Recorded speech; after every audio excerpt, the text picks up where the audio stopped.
దేవుని నామానికి వందనాలు. మీ అందరికీ వందనాలు.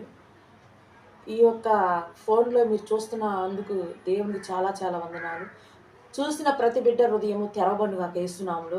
అలనాడు హృదయం తెరిసినట్లు దేవుడు మన హృదయాలని, మీ హృదయాలు మా హృదయాలు తెరవబడుగాక. మోషే గారికి తోడైనట్లు దేవుడు మనకు తోడైనగాక. మన బిడ్డల మీద ఆయన ఒక కృపావరములు కుమ్మరించబడుగాక. మరి మీ అందరికీ వందనాలు. నిజంగా చాలా చాలా వందనాలు. నా సాక్ష్యం ఏంటంటే బాలింత జబ్బు. నాకు మరి పెళ్లి విషయం చెప్పాను నేను. నా భర్త పేరు మార్క్ మహిమరాజు. నా కుమారుడు. మరి వాళ్ళ నిమిత్తాన దేవునికి వందనాలు. చక్కని బిడ్డలు ఇచ్చినందుకు, మంచి భర్తను ఇచ్చినందుకు కోట్లాది స్తోత్రములు. నాకైతే బాలింత జబ్బు రావడానికి నాకు మరి చిన్న వయసులో ప్రెగ్నెంట్ రావటం వల్ల మరి మ్యారేజ్ అయింది. వెంటనే దేవుడు గర్భఫలం ఇచ్చాడు. అందుకు దేవునికి వందనాలు. యెహోవా ఇచ్చి బహుమానం కాబట్టి మరి సక్రంగా 9-10 నెలల దాకా నార్మల్ డెలివరీ అయింది. 4 నెలల తర్వాత 4 నెలల తర్వాత ఏం జరిగిందంటే నేను మా అత్తగారింటికి వెళ్ళాను. బాగా జ్వరం, తలనొప్పి అట్లా వచ్చింది. అయినా నాలో నేను బాధపడతా ఉన్నాను.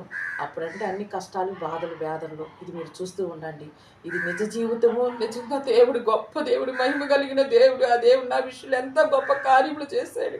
అందుకు మీ జీవితంలో మీకు కూడా జరిగిద్దని, మీరు అలాగుంటారని, నేను నిజంగా దేవుని మీరు ప్రార్థిస్తారని, మీ హృదయాలు ఒకవేళ దుష్టుడు కట్టి వేస్తుంటే ఈ సంఖ్యల నుంచి దేవుడు ఆ హృదయంలో ఉన్న ఆ కఠినమైన హృదయాన్ని దేవుడు విప్పాలని నేను అందుకోసం చెప్తున్నాను తప్ప అందుకు ఈ విషయాన్ని ఎప్పటి నుంచో మనసులో దాచుకుని చెప్తున్నాను. ఇది నా కన్నిటి సాక్ష్యం, నిజ సాక్ష్యం.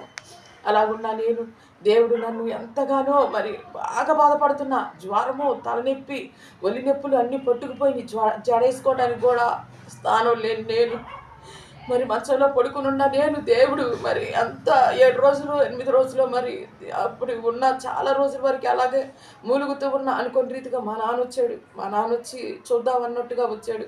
కొన్నూరు మరి షాప్లో కూరగాయలను పిల్లలు కొనుక్కునేవి మరి సోడా మిషన్ ఉంది, వాటిలన్నింటిలోనూ తీసుకువెళ్ళటానికి పొన్నూరు వచ్చినప్పుడు మరి నన్ను చూడటానికి మా నాన్న వచ్చాడు. నాన్న ఒక్కసారి నీ తొడ మీద పడుకోబెట్టుకోవా నాన్న అంటున్నాను మా నాన్నని.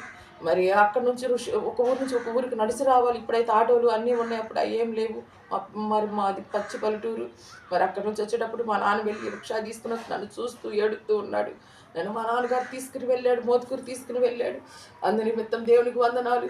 అయ్యా నీకు వందనాలు. ఈ చిన్న సాక్ష్యాన్ని వరకే ఉంది కాబట్టి రోజుకి కొంచెం మీకు చెప్దామనుకుంటున్నాను. ఇంట్రెస్టింగ్ మీరు వింటారన్న విషయంలో చెప్తున్నాను. నేను ఖచ్చితంగా నజరేయుడు యేసు నామములో మీ అందరికి స్వస్థతలు, సమాధానం, ఆరోగ్యం, నెమ్మది కావాలి ఇవ్వాలి. దేవుడు మిమ్మల్ని అందరూ ప్రార్థనలు అట్టి పెట్టాలి. మీ కుటుంబాలను చల్లగుండాలి.